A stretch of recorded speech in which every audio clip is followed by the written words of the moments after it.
во ім'я Отця і Сина і Святого Духа. Alright, dear brothers and sisters, we continue answering our Muslim friends, all their claims, questions,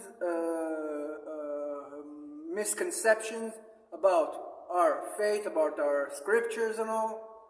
Cleaning up after the dog logics of the world, the gay Dyers of the world, those ortho bros, all those gropers, all those whatever, fringe American group, you name it, who are heretics, clowns, and grifters, and decimate the Christian faith in your Western lands, as I said before. Now let's jump right into it. Now, firstly, I want to address something I heard today by another grifter from your side, Muslim friends. Unfortunately, there are some who takfired, anatomized his whole ummah. He thinks he's the purest of them all, an relatively early convert, doesn't even know the Arabic of the Quran, like his enemy, Hakikachu, his name. And so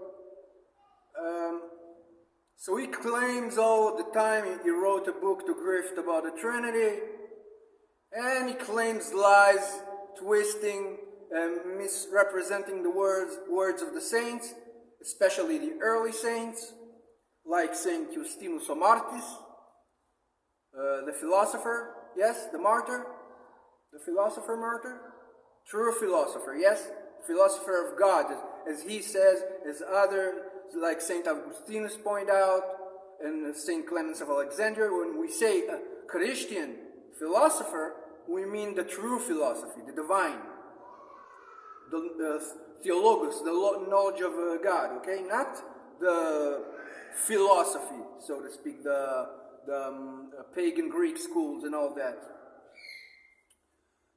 So, what he claims is because he thinks that our faith preaches modalism, as many others do in the West, unfortunately, because of those grifters and Westerners who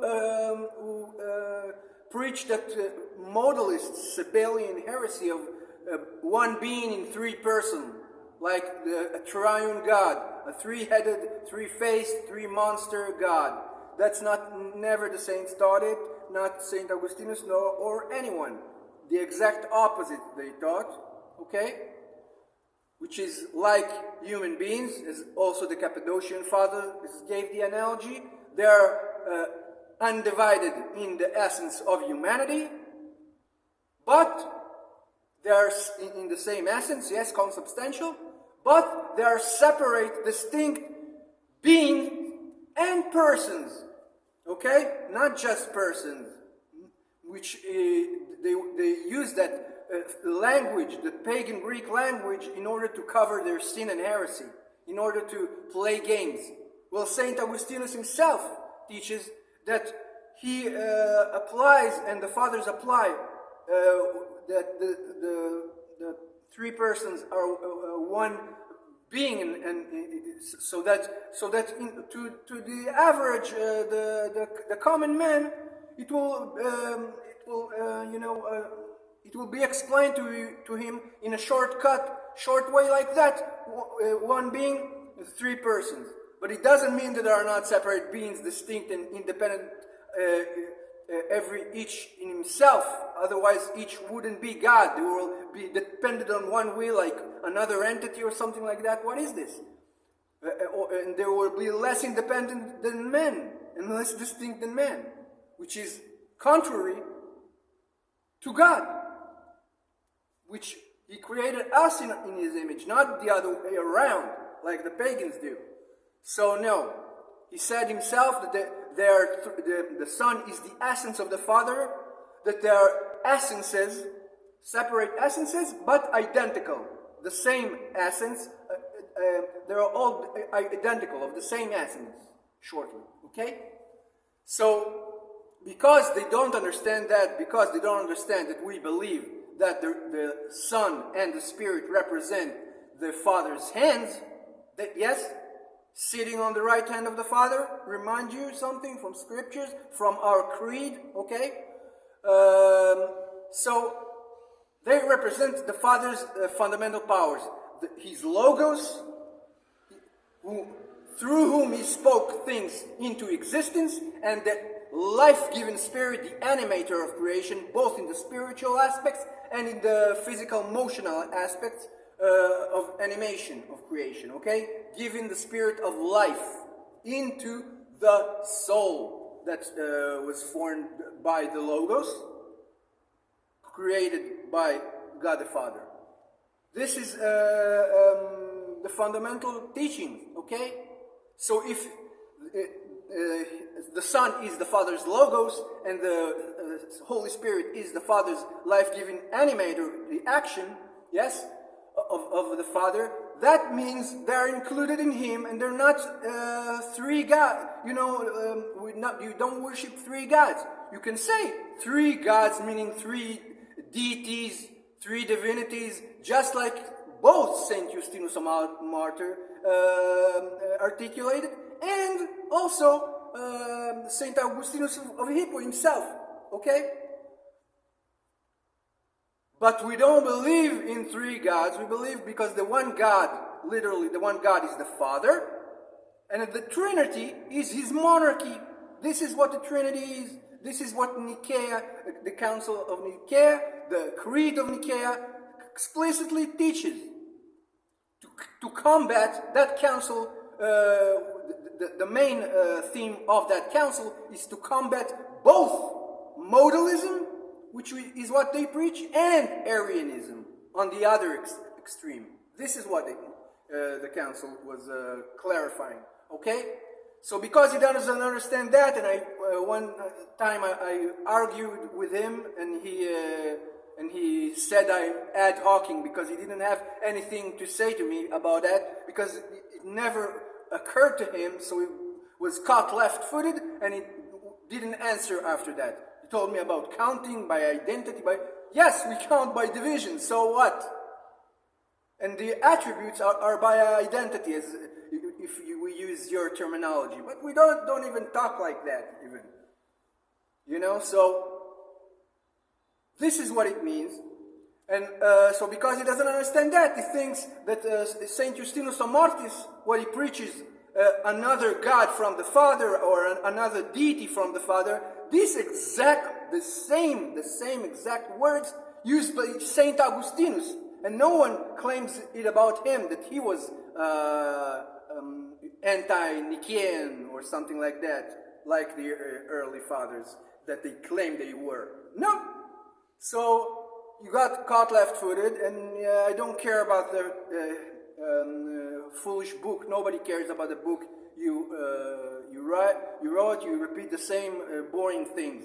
Now I want to refute another thing, amazing thing, because you were also glazing him, that scam Shamoun that you once condemned, not recently ago.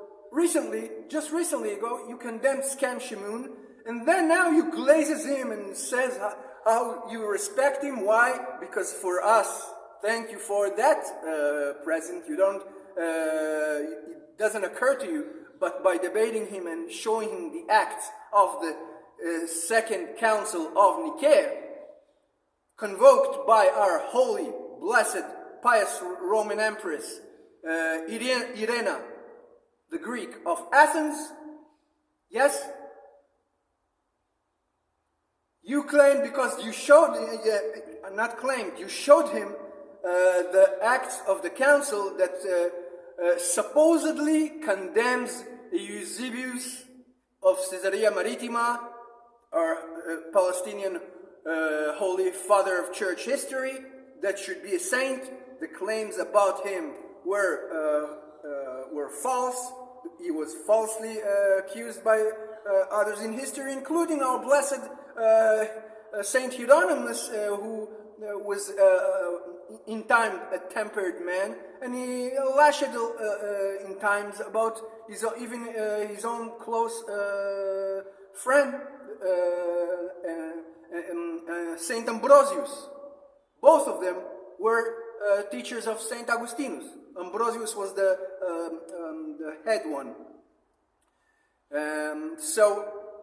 And he loved him. So, he said, tempered thing in the heat of the discussion when he was arguing mainly about Origenes, who was actually fell to heresy. He started as a saint, as Saint Epiphanius of Salamis, the Jewish Palestinian bishop, who moved to Cyprus, the island, and was there the bishop.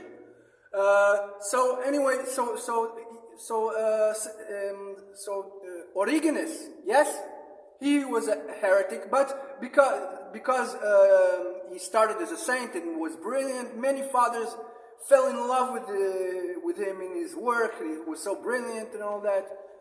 So because of that, many saints also were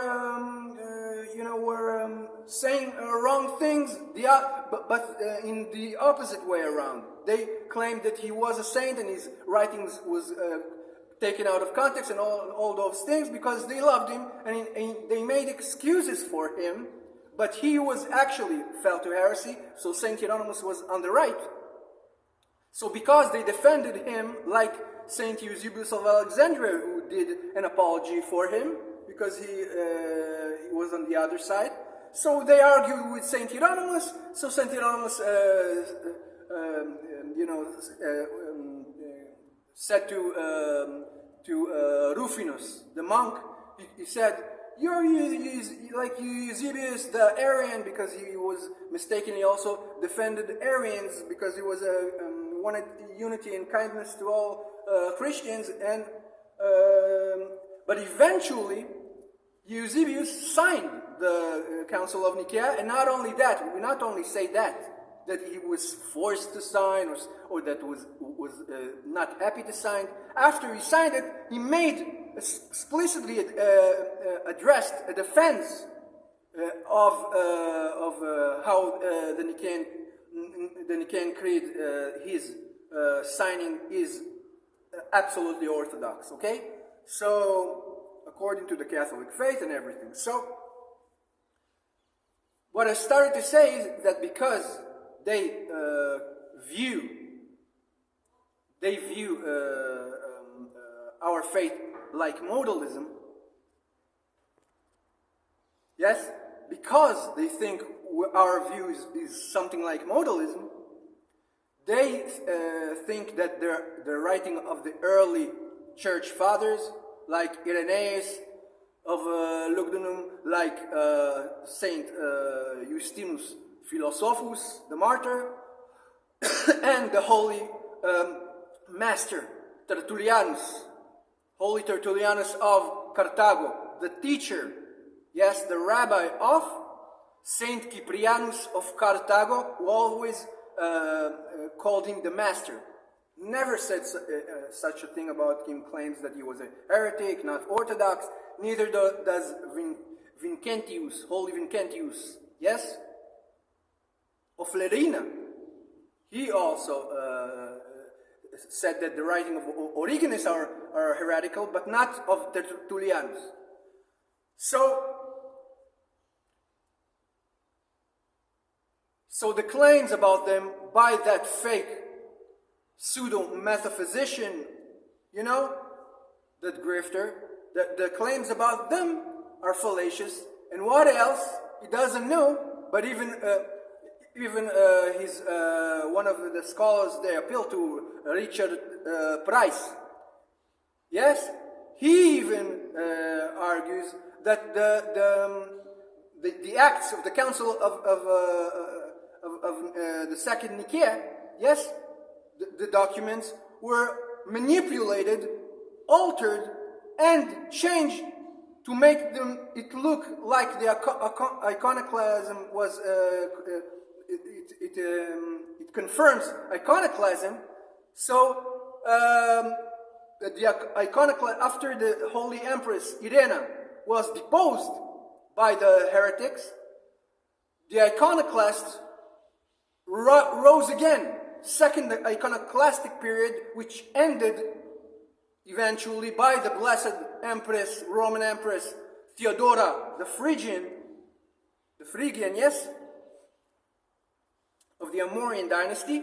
So, in that time, the iconoclasts, they were in charge.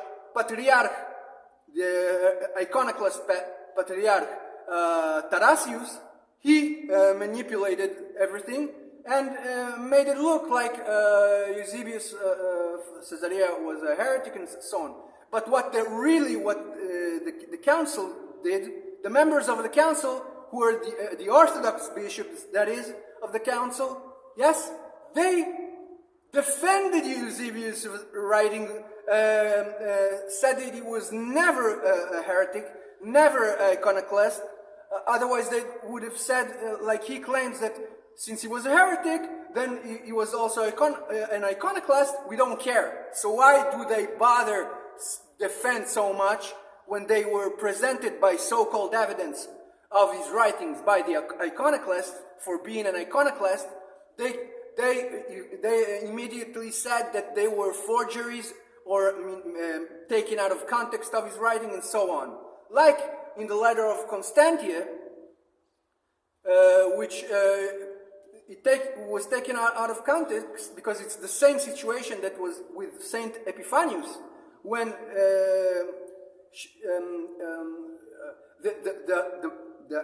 the images that were